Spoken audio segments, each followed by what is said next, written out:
So let's get started here for materials that we'll need for this course. I'm going to be using Arches brand watercolor paper. It's a 140-pound cold press, and it has a rough side and a smooth side, and we'll be painting on that rougher side. I also have a backer board, and you can use any kind of board or either a canvas board, even cardboard to tape your painting down, but it's just so that you'll be able to turn your painting as you're moving through the process, so you don't have to tape it down to your table. And as I said, we're going to have that rougher side up. And if I can center this into this 8x10 foam backer board and put my mat, which is an opening of a 5x7, directly on top, I'll be able to see this area that I'll be painting in. So I'm going to take my pencil and just mark 4 corners here with these 4 little dots. And that way I'll know what area to tape down. So when I'm completed with my painting, I'll have everything actually showing in my scene. So what we'll need as well, we'll put this aside, we'll be using a number 2 pencil. We'll be doing some light tracing for this, for our sketches.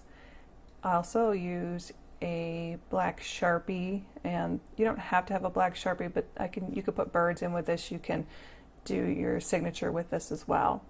And I also use a polymer eraser. This is if you have to do any type of erasing. I don't recommend using your number 2 pencil eraser because it can mar your paper.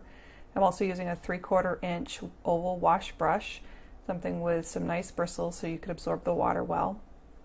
And I have here my little Winsor Newton Cotman kit, and in this kit comes a little sable detail brush, and this has a nice point on it so you can get some really small details with this.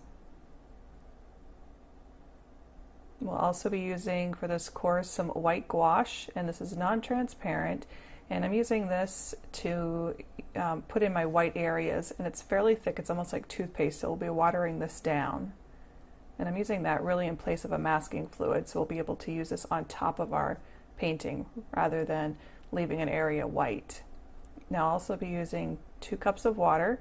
I usually have 1 clean and 1 for dirty, and that way you're not always running to the sink, and plus your colors won't get muddied. We'll also have a roll of paper towels. We'll be using this just to either wipe off our brushes or if we have some excess paint.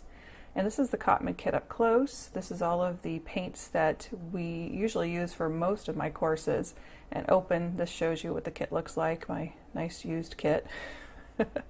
And so what we'll do next is tape down our watercolor paper. And I'm just using a regular painter's tape for this.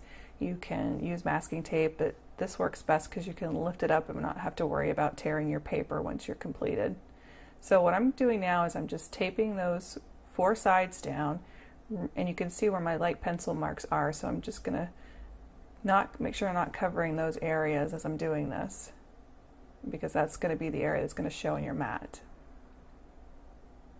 And I'm just going to get all 4 of these corners done, and we'll be ready to paint.